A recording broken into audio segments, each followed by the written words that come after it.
भगवान की संस्कृतियों को, अपनी गुरु परंपराओं का पालन करो। गुरु जी से कान में मंत्र ले लिया पर कोई महाराज निशानी नहीं है, लोगों को भी लगेगा ये डिफेक्टिव सामान।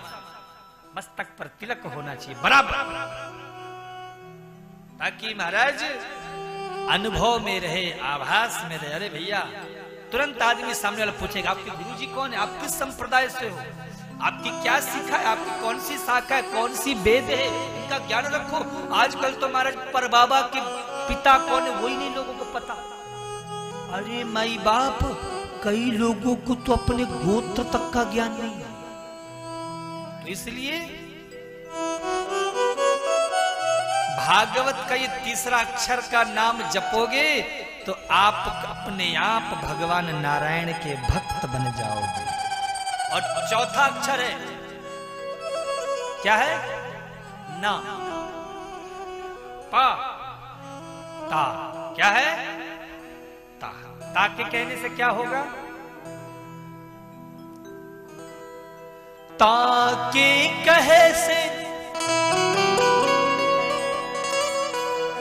भव सिंधु तर जाते हैं। जब तुम भागवत का ये चौथा अक्षर मुंह से निकालोगे तो इस भव सिंधु से अनायास पार हो जाओ।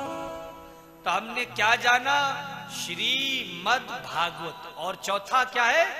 पुराण। पुराण किसे कहते हैं? आहा, क्या बात है। पुरा नवम इति पुराणम। जो पुराना होते हुए भी हमेशा नया बना रहे वही पुराण है। तो महाराज इस भागवत पुराण की महिमा गाई। कथा कहती है श्री बद्रीनाथ धाम में विशालापुरी में सनकादिक मुनियों से मुलाकात हुई नारद जी की। नारद जी महाराज का मन उदास था, मुख लटका हुआ था। पूछ लिया सनकादिक मुनियों ने, कथम ब्रह्मन्देन मुखा कुतश्चिंता तुरो भवा त्वरितं गम्यते कुत्र कुतश्चागमनं तव। पंडित जी क्यों रो रहे हो, क्यों चिंतित हो? अरे देवर्षि नारद जी, आप जैसा संत यदि उदास है तो दुनिया वालों का क्या होगा? तो जरा बताओ क्या कारण है। तो नारद जी चरणों में गिर कर कहें, क्या बताओ महाराज, अहम तो पृथ्वीम यातो ज्ञात्वा सर्वोत्तमामिति पुष्करम च प्रयागम च काशी गोदावरीम तथा। मैं पृथ्वी पर आया, क्यों? सत्संग के लिए। पर पृथ्वी पर आके क्या देखा?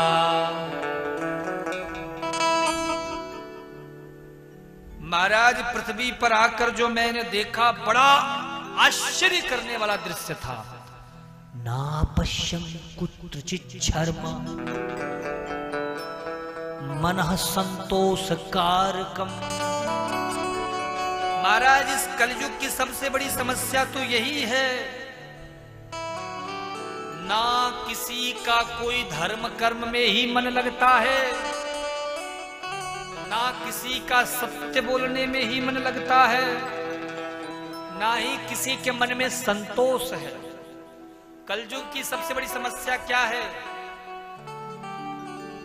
यहाँ पे महाराज ना कर्म करने वाले तीव्र हैं, ना ही कोई तीव्र भाग्य वाले, सब मंद भाग्य हैं।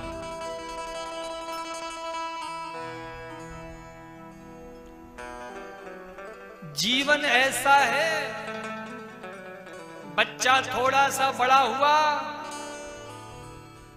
जो महाराज थोड़ी सी जुबान चलने लगी, डैडी हाय, साहब जी स्कूल जाएंगे,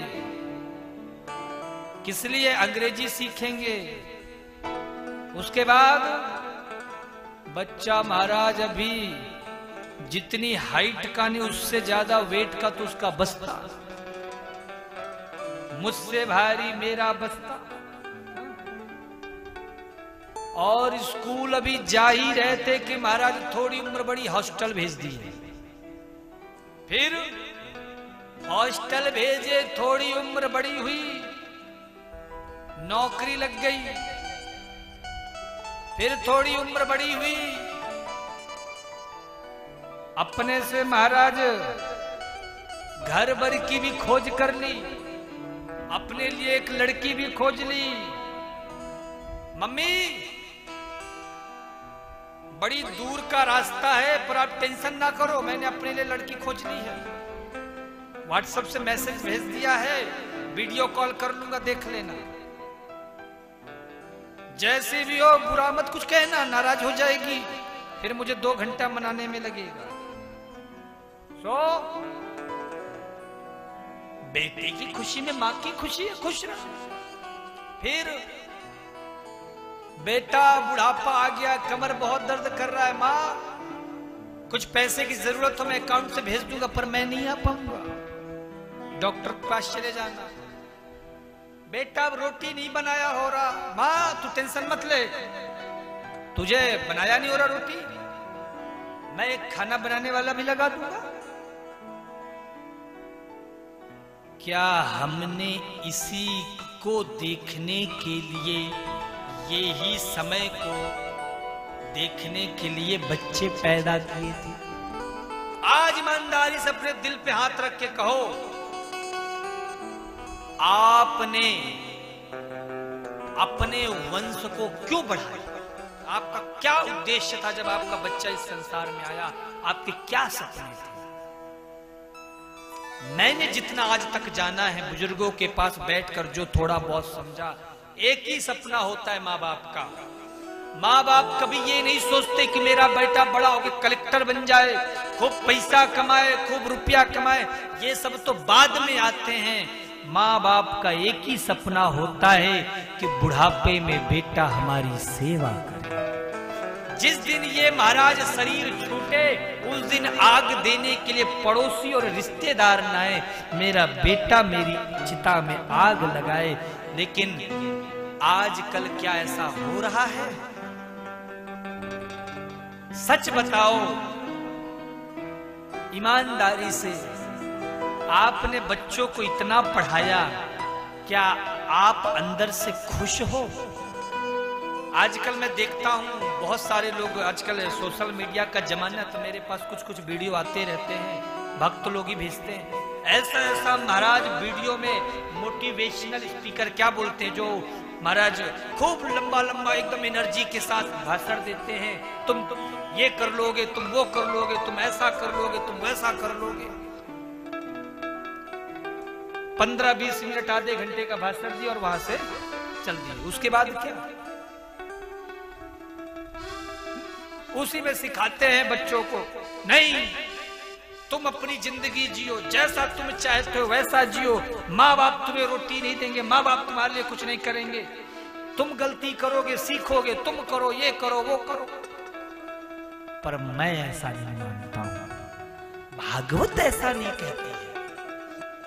भागवत कहती है बालक का तो पहला धर्म है माता पिता और गुरु का बिना विचारे सेवा करना। माता पिता और गुरु की वाणी बिना ही विचारी, अर्थात और कोई बोले तो विचार करें, पर माँ बाप और गुरु कुछ बोले तो वहां बुद्धि मत लगाओ। क्यों? क्योंकि बिना ही विचारी करहु शुभ जानी, वहां तो बिना विचार किए करना चाहिए। क्यों? क्योंकि माता पिता और गुरु ये तीनों हमेशा आपका हित ही सोचेंगे, ये कभी आपका अहित नहीं सोचेंगे। हो सकता है आप अपने लिए अपना हित ना सोचो, पर आपके माँ बाप आपका हित जरूर सोचेंगे। इसलिए मेरी माताओं, हाथ जोड़ के विनती है, आपका बेटा थोड़ा 2 अक्षर अंग्रेजी कम पढ़ लेगा, कोई बात नहीं है, पर बुढ़ापे में 2 रोटी तो कम से कम खाने को मिलेगा। ऐसी पढ़ाई का क्या फायदा कि महाराज बिना बेटा बिना बहू के, और महाराज यही रहकर एक एक लोटा पानी पीने के लिए भी तरसो। इसलिए बच्चे को भले ही अंग्रेजी की शिक्षा कम देना, पर संस्कारों की शिक्षा तो कूट कूट के भरना। कूट कूट के कैसे भरा जाता है?